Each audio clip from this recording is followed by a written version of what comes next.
13 अप्रैल 1919 अमृतसर की धरती पर सूरज ढलने ही वाला था। गांव शहर के लोग बैसाखी के त्योहार में मशगूल थे।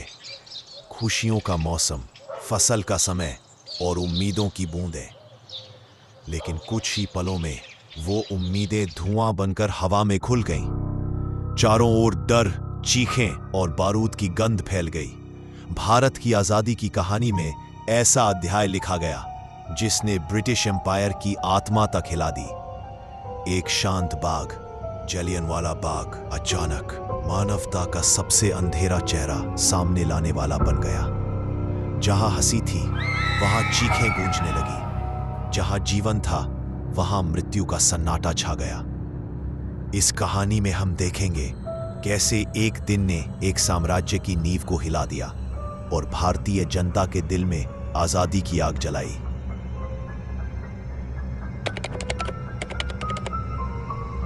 1919 भारत में गुलामी का 162वां साल।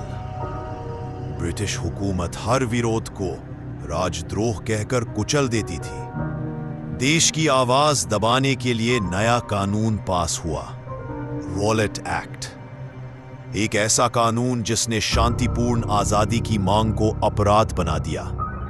किसी भी भारतीय को बिना मुकदमे के गिरफ्तार किया जा सकता था। गांव, शहर, दिल्ली से लेकर बंगाल तक हर जगह गुस्सा और हताशा फैल गई। लोग कह रहे थे अब बहुत हुआ, अब और सहन नहीं।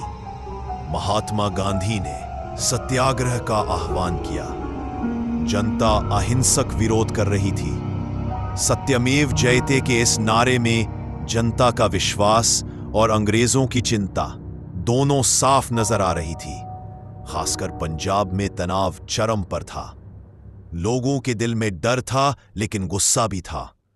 ब्रिटिश प्रशासन ने चेतावनी दी, कानून का उल्लंघन कोई बर्दाश्त नहीं। लेकिन जनता शांतिपूर्ण विरोध के लिए तैयार थी। 1919 का भारत एक ऐसा भारत जहां हर गली और हर बाजार में स्वतंत्रता की चाह थी और हर कदम पर अंग्रेजी हुकूमत की निगाहें थी। 9 अप्रैल 1919 रामनवमी का जुलूस अमृतसर की गलियों में निकला। हिंदू मुस्लिम एकता का शानदार प्रदर्शन था। लेकिन अंग्रेजों की निगाहों में यह केवल खतरे का संकेत था। यह गिरफ्तारी लोगों के लिए एक आग की तरह थी। 10 अप्रैल को अमृतसर की गलियों में हजारों लोग इकट्ठा हुए। प्रदर्शन शांतिपूर्ण था, हाथ में कोई हथियार नहीं। लेकिन ब्रिटिश सेना का जवाब रक्त रंजित होने वाला था। अचानक गोली चलनी शुरू हुई। कई निर्दोष लोग मारे गए। भीड़ डर के मारे इधर उधर भागी। शहर में अफरा तफरी मच गई। अमृतसर को तत्काल मिलिट्री के हवाले कर दिया गया। कानून और व्यवस्था का डर हर कोने में फैल गया। और यही प्रवेश करते हैं जनरल रेजिनाल्ड डायर, एक ऐसा अधिकारी जिसकी हर योजना भय और आक्रोश दोनों को जन्म देने वाली थी।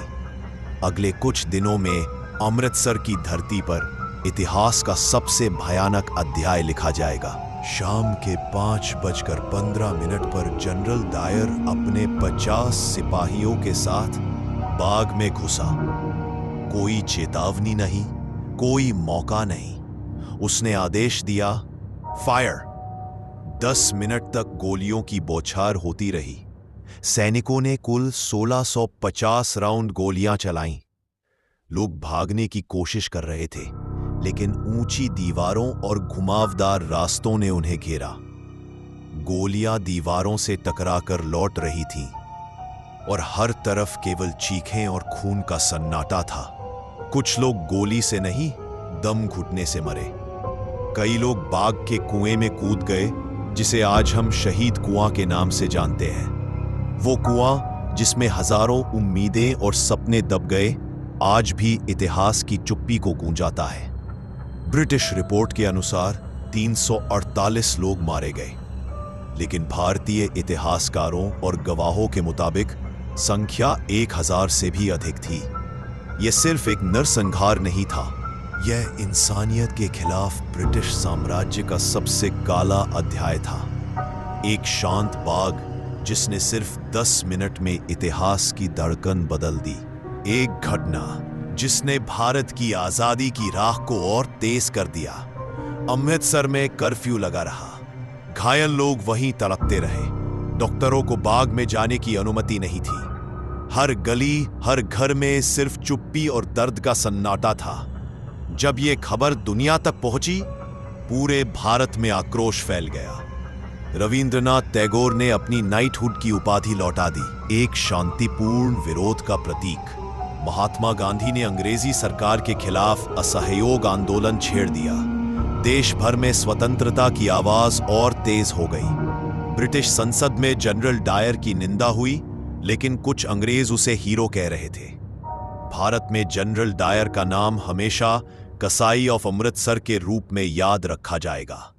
यह एक आदमी की क्रूरता थी, लेकिन यह घटना पूरी दुनिया को हिला देने वाली थी। जलियांवाला बाग की घटना ने ब्रिटिश साम्राज्य की नैतिक नींव हिला दी। विश्व स्तर पर उनकी सभ्यता की छवि टूट गई। अखबारों और संसद में इस क्रूरता की निंदा की गई। विंस्टन चर्चिल ने लिखा, "It was a monstrous event, an event which stands in singular and sinister isolation." Bharat में यह घटना टर्निंग पॉइंट बन गई। अहिंसा अब सिर्फ आंदोलन नहीं रही, यह एक जन क्रांति बन चुकी थी। लोगों के दिलों में स्वतंत्रता की आग और तेज हो गई। अंग्रेजों के डर और जनता के गुस्से के बीच भारत की आजादी की दिशा अब रोक नहीं सकती थी। जलियांवाला बाग ने यह साबित कर दिया, एक दिन, एक जगह और एक घटना सिर्फ हजारों जीवन नहीं, बल्कि एक पूरी राष्ट्र की चेतना को बदल सकती है। आज उस बाग की दीवारों पर अब भी गोलियों के निशान हैं। हर निशान एक कहानी कहता है, उन लोगों की जिन्होंने अपनी आजादी के लिए सब कुछ कुर्बान कर दिया। वे सिर्फ मरे नहीं, उन्होंने एक विचार को जन्म दिया कि आजादी किसी सरकार का उपहार नहीं, बल्कि हर इंसान का जन्मसिद्ध अधिकार है। जलियांवाला बाग सिर्फ एक स्थल नहीं, यह एक चेतावनी है, एक प्रेरणा है कि अत्याचार के सामने शांतिपूर्ण प्रतिरोध की शक्ति कितनी विशाल होती है। आज भी जब हम इस स्मारक को देखते हैं, हमें याद आता है कि स्वतंत्रता की कीमत क्या थी, और हमें याद दिलाता है कि हमारी जिम्मेदारी क्या है, उस आदर्श और साहस को आगे बढ़ाना जो शहीदों ने अपने जीवन से हमें सिखाया। जलियांवाला बाग एक सत्य जिसने पूरी दुनिया को हिला दिया, और उन अमर शहीदों की विरासत कभी नहीं भूली जाएगी।